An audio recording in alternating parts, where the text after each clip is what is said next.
Welcome back to On Location in Vernon, brought to you by TELUS STORYHIVE. I'm your host, Riley, and I'm here today with my very special guest, Robert Greenaway. Yes. How are you doing today? All right, pretty good. Mm-hmm. What does a normal workday for you look like? A normal workday. Well, I work up at Predator Ridge. It's a golf resort and community. And I work in the community part of Predator Ridge, which I have to get up and be there dressed to work outside all day, no matter what it's like. And it's winter right now, so we'll get into snow removal and a lot of fire smart, which is getting rid of dead vegetation and debris from around the properties so that, reduce the fire potential. I see in your list here, you got work, and it's quite an impressive list.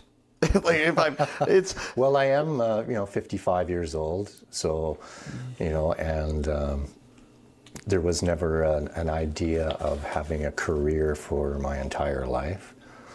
I'm not sure if it was about schooling or just following what felt good and where I could be most useful with the skills that I had, and I was learning lots of different skills, and some of it took me all over the place, and so I enjoyed almost every part of what I was doing. So say the dream and being young, as I was a snowboarder from the beginning, like in the mid-'80s, and I wanted to be a pro snowboarder, so that meant go to the mountains. I grew up in Manitoba, which is quite flat, and so when I got to the mountains didn't really intimidate me, because once you start going down, everything looks flat, and you're like, oh yeah, no problem, I don't see angle. And I had a great time. I got into racing, and I was really good at it, and so I was on my way into that, and working at a ski resort, which I was like, oh yeah, this would be a pretty nice life. I see old guys working here and young guys working, and you can do that for the rest of your life. I was like, oh, I could do this. But at some point, your interests can really take over, and so I was interested in a lot of different things, and I wasn't afraid to change. Yeah. What do you think the most interesting job you ever worked is? Because there's a couple jobs here I've never even... Well, helicopter logging is very intense, very athletic.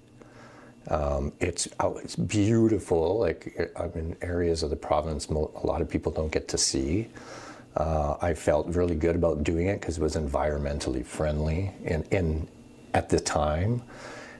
Sure, helicopters use a lot of fuel, and everyone can go off on whatever you want about not good about anything, but realistically, we were doing great. We were pulling out dead bug kill stuff and doing a lot of things. We were even putting wood back into areas to create a better diversity for the wildlife after things were done.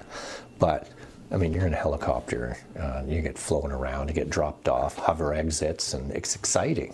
It's just, and every once in a while I got to throw my snowboard on there, and they would drop it off for me, and I would ride down terrain no one had ever been on before, right to the truck, and then, oh yeah, that was great. What a great little bit, right? Yeah, so that's pretty incredible, actually. And those just add up, and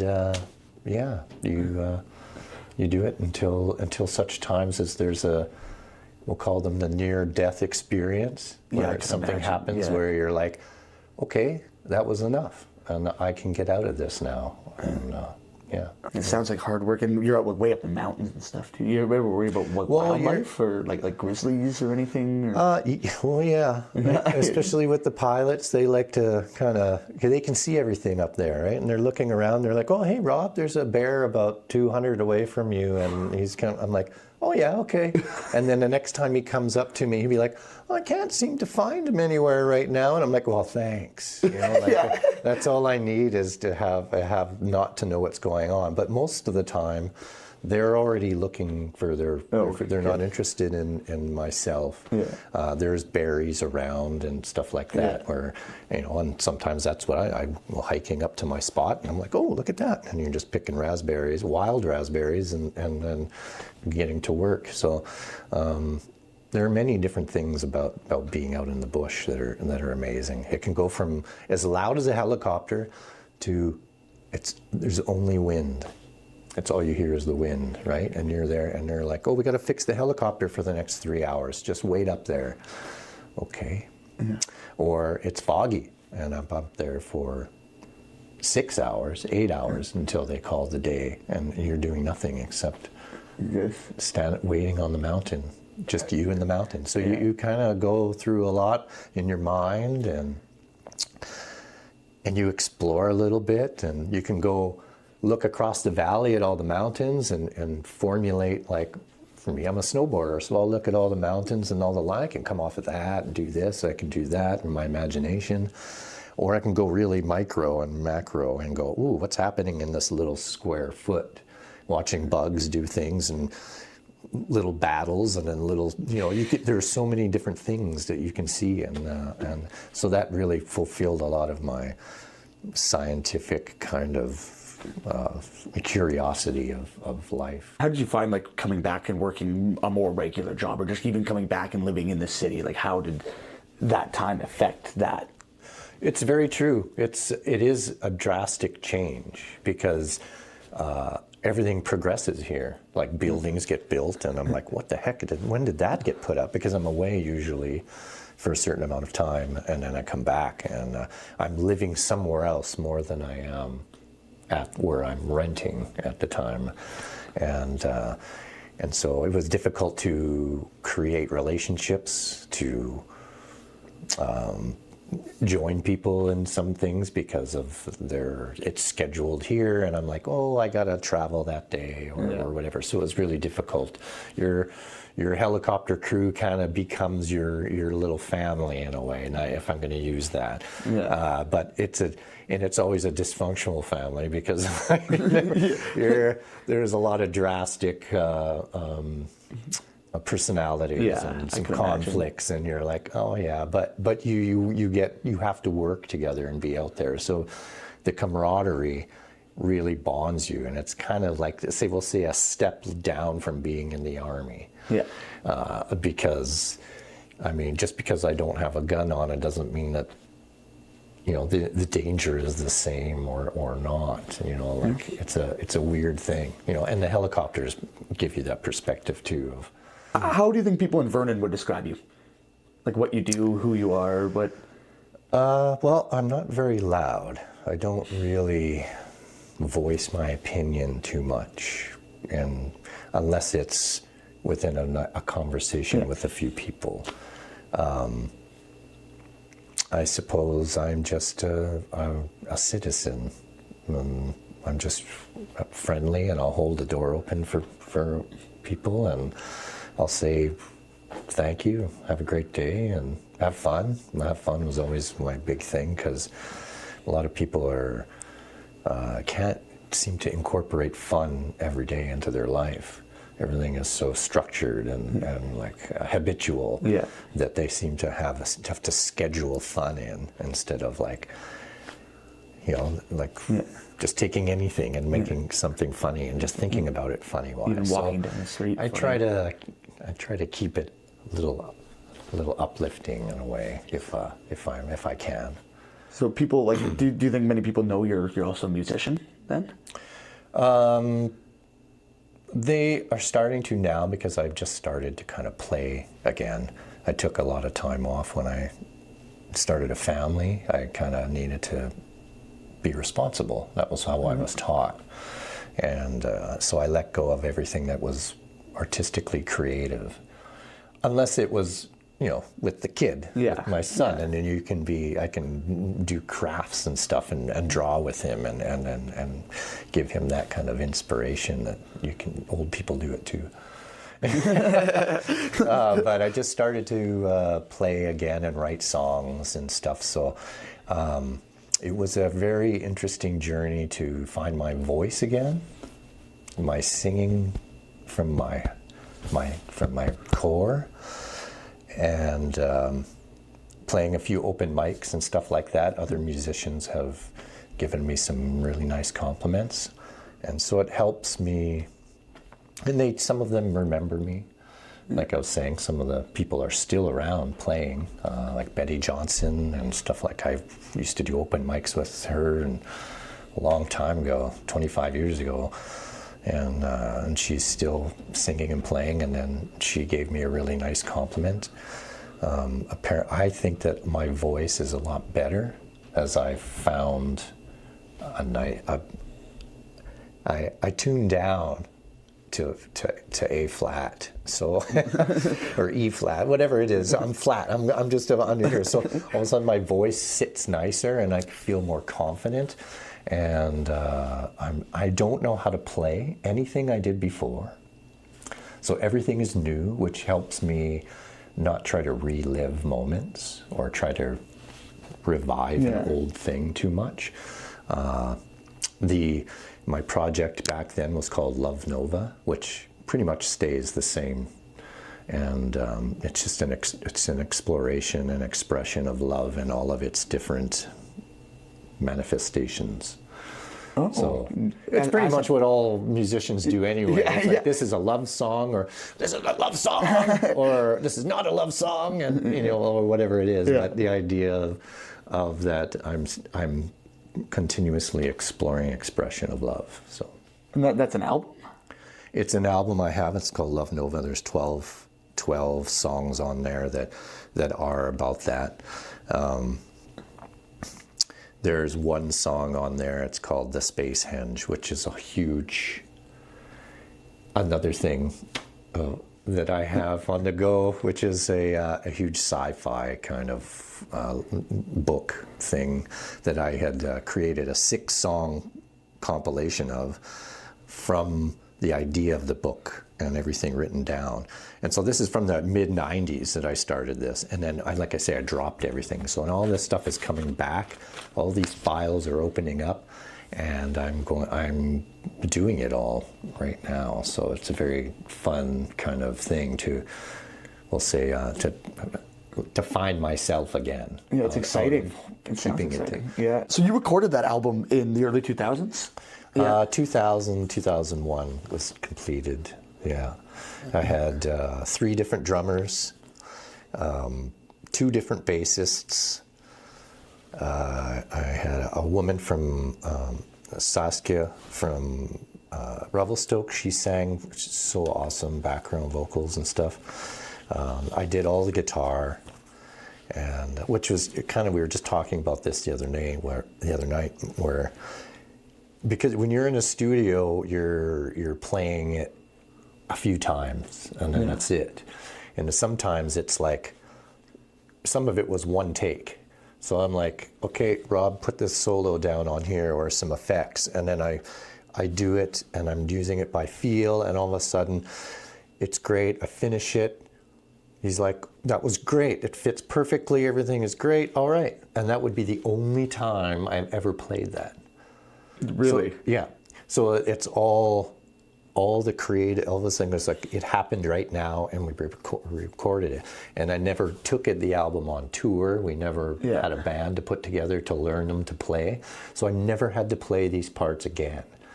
Okay. Do you prefer that, or do you prefer? I do prefer that, because my creative mind is very quick. Yeah. And I want to get everything, I want to move on to the next thing. So if it's great and it's done, great, let's move on to the next thing. Now it's like, okay, well, if I want to play out there, then I need to practice and try to create a show that's comfortable to me, that I feel good about doing. And that's what the wonderful part of the open mic night thing is, that you get to test everything with smaller groups. Totally. Other musicians are around, they can give you some feedback, stuff like that. And so right now the songs that I do are primarily for just myself and my voice.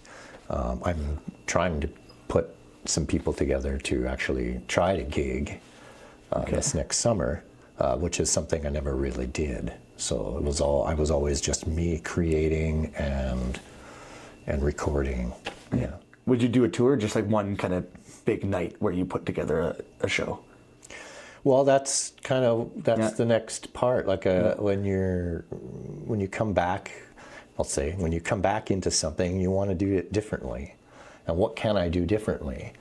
One of the things that I was challenged with was cover tunes. I don't play cover tunes. I only write and play that comes from me. Everything is synchronized very nicely to the way I play, and the way that I sing fits nice. One of the open mic nights has a theme, if you will.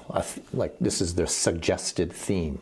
Yeah. And so the last one was 80s and 90s. And I was like, okay, well, maybe I should, grow. Yeah. I'll learn a cover tune. Okay. So What song? U2 has always been well, there are a lot of bands that I'm influenced in. I grew up with a really wide range of music influencing. So one of my bands was U2. And so I chose God's Country by U2 because I like the constant strumming and there's only 3 chords in the thing. It helps. Nice. And the voice I can make work. But when I started to do it, I was like, oh my God, this is horrible. Like, what am I doing? I hate this. I don't want to do this. And that was my old voice. That was the old me trying to convince me again that I shouldn't do that. Yeah. So to overcome that, I just kept practicing, except I tried something new. I tried my best to record myself with the way that I thought I could do it. And I just replayed that and listened to it, and listened to it, until that was what I heard in my mind, and not the original version. Because if I hear the original version, I want to try to copy it. Yeah. Yeah. So now that I hear my version, I'm like, oh, okay, I can work and build on my version. Okay. Which is probably what everybody does, but I didn't ask that, or it didn't click right away because I had this thing stuck in my head of don't do covers, just do your own songs, Well, now when you hear songs, like, is there any songs that you hear and you can instantly hear it in your voice, like songs that almost call to be covered? Like, like we were talking about Heroes the other day, like David Bowie's Heroes, and Peter Gabriel has this wonderful cover of it, but it's like they're not even the same song. Like, it really feels like it's Peter Gabriel's version of his song. Like, well, that is exactly what I had to draw from, was just that idea. It's like, don't think of the original version. How would you do it? Yeah. Right? How would you do it? And you're like, oh, okay. Well, I think I'll try it like this. Yeah. I'll do it like this. No, I'm not going to go high because I can't sing like that. I'll take it down here, and then I'll bring the whole thing down, and because it leads better into the chorus for myself, right? So there's a lot of restructuring and adjustment to the song to actually fit. As I started to pick it apart. So it kind of opens the door. Now all of a sudden I see these other songs. So I started to learn, and I can play The Golden Age by Beck, which is really slow and mellow, but really depressing. Yeah. Right, because a lot of it's depressing because he wrote this album after he broke up with his girlfriend, and he was in that place, and I was like, well, I don't really have a lot of songs like that, or if I'm writing, I'm not writing about that place. So I should have something in that slice of the pie of Love Nova, right? I have a couple songs that are on the album that lead to the story of finding love, being in love, losing love, love through loss of a person, like death and stuff like that, and it comes around. So I was like, okay, well, if I'm going to do Love Nova Love Nova 2, Yeah. or just an expansive part, then I need to have keys to all these different things. And so this song felt like, oh, it's a cover tune I can do because I can sing it, I can play it again, only 3 chords. Yeah. 4 chords, sorry. But it starts off easy. Like I started to try to learn Every Day by Dave Matthews Band. I can play it, but again, singing it, and then I go, oh, that can't work. It doesn't. I can't sing and play it at the same time, and that's like there's just no way. It just doesn't work. And some songs that I've known, that's why one of the reasons why I really have to be choosy is these songs are made by someone who it's coming from them. Yeah. And so I can't get into them to sing out what there is, but I can't convert it. So that's fine. There's thousands of songs out there. I don't have to try to do this one song. So musically. Music has come back, and I feel really good about it. And I'm trying to find patience in it because I want stuff to happen right now. Whereas, like I want to play every day. I want to meet with other people and play more often. Yeah. I want to go to everything I can, but it's not realistic. Right? Yeah. But I have that desire again, if you will. Oh, that's exciting. Yeah, it is. Because, I was going to say, I know you said you kind of took off everything creative for your family. Do you regret taking off anything creative for yourself over that time? Or do you feel like that's what you needed to do? Well, it had always, that was all me. Yeah. That I was evolving. I was growing myself in all of these areas until I met my wife in my late 30s. Yeah. So I had pretty much 20 years to become, or even before that, because I started when in my early teens, say, or art came when I was this young, but but all of the things that I had passion for and tried, and was like, I'm going to learn this, and I'm going to snowboard like this, I want to do this. All of that stuff I kept growing until that point. There was no, like you say before, get a job and just do this. Yeah. That all of a sudden puts blinders on a person in some ways, and you're like, you lose all these other talents that you can grow.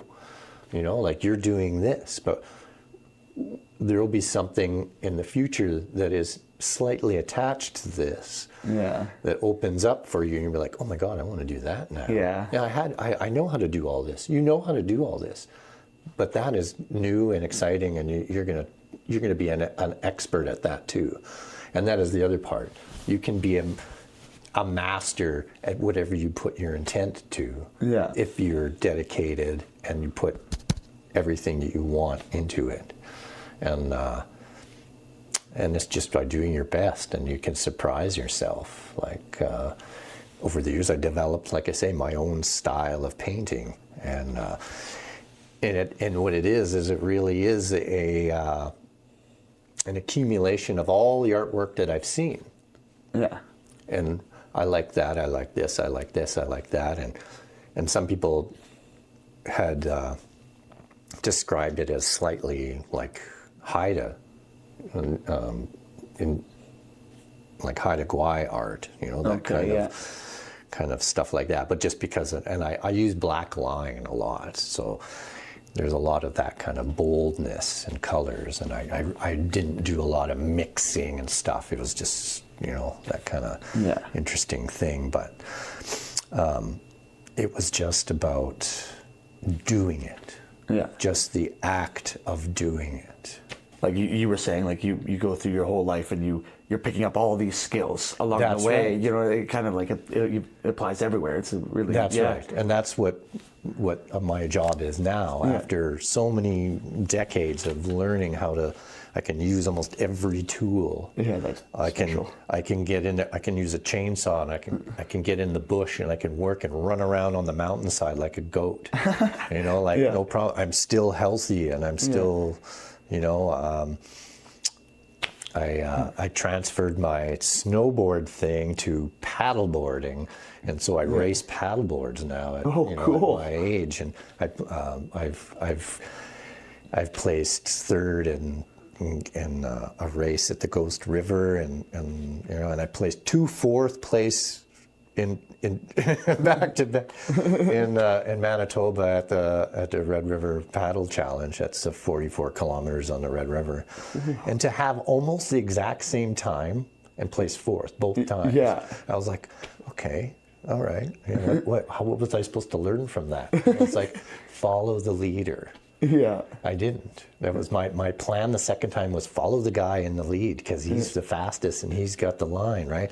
But then at some point I got over to, I'm going to do this. Oh, I'm going to do this, and I let my mind get in here in the way of like, oh, this is the way you should go. And it's like, no, that's the easy way that I did last time that got me through the race, because I just wanted to kind of like, I wanted to just do it, finish it. I never thought I could do it. Yeah. Right. And the second time was, oh, I'm actually gonna race it this time, and blah blah blah. And you're like, and I didn't. I got caught doing exactly the same thing, and I had the same time in the same place. And I was like, oh. So I learned a lot from that. Like, and reflecting upon something you've just done helps that too. Yeah, absolutely. Being open to the criticisms of yourself and listening to how you can grow. And I think like sports specifically are really good for that, because it's like, you know, you have an outcome. Like if you're playing hockey, if you're playing soccer, if you're doing a race, you're either first, you're second, you're third, or if in a hockey game you win or you lose. And then it's like, okay, well, why did we win or why did we lose? And then you can look at it, and then you can take everything in. And it's like, I've brought a lot of that. Like I played hockey growing up, and I've taken a lot of that into my filmmaking life, into my just like everyday life. It's like, you're part of a team. So it's like, it doesn't matter who scores the goal, go out there, score the goal. How do we score the goal? You know? And it's like, I found it's very, like you're saying, you learn from it, and it's teaching you to look at your game or look at your life and being hard on yourself without being hard on yourself. You know, it's like looking at the facts. Like, did I skate hard, or did I work hard enough on my writing project, or did I work hard enough on that project? No, why? And then you go and change it. You can. Yeah. That is it. And you said one thing there about being a team. Yeah. Well, I was the only part of a team. Like when I grew up. A part of a team, hockey. Yeah. Okay. I was in the local bagpipe band. I learned to play bagpipes. Okay. And but there are individual competitions, so you are an individual and you play. So having both of those things, and then snowboarding is very individual. Yeah. And all of a sudden it became an individual thing.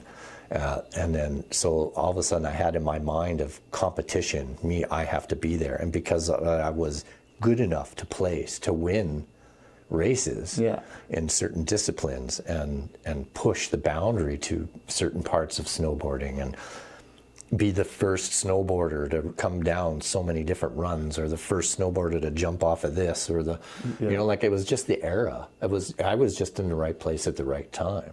There are guys that'll fly off of that and do triple backflip something or other now, but before, no snowboarder had ever gone off of that. Yeah. So that, like, there were certain things that are very individually motivated, and that was a level all of a sudden in my head, like, I have to be there. That was the hardest part to let go. And like I was saying, like, I just wanted to finish a race in that way. I didn't know if I would podium. You don't know that until the end, but I'm always putting my best at it. And if my best gets me on the podium, cool. But the idea of I have to be on the podium can get in the way.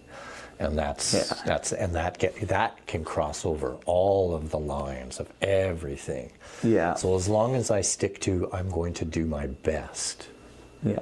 Then the rest of it can you're not worried dissipate. about anything. Exactly, right? You're going to go out there, you're going to do your best, not even thinking about if you win or lose. Exactly, and then that will come up, right? So, and then all of the skills that I've learned over this many years, the job that I have now allows me to exercise all of those things, even my artistic side.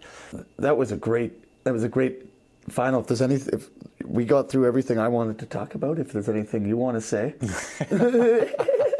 I always like that. I can go on for days. That's the whole thing, is that each thing that you get into, you create this little world of memories and stories, and then you're on to the next one. And again, it's a separate kind of world and stories and experience. And they each are really, a part of you. They grow you.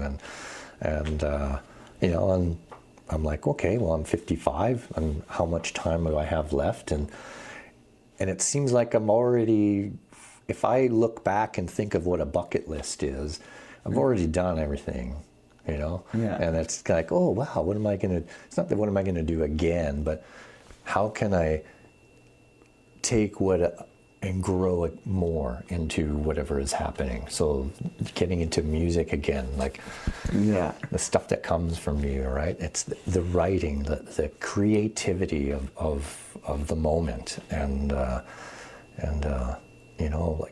jobs, making money, that's just how to get by while you're doing this other thing.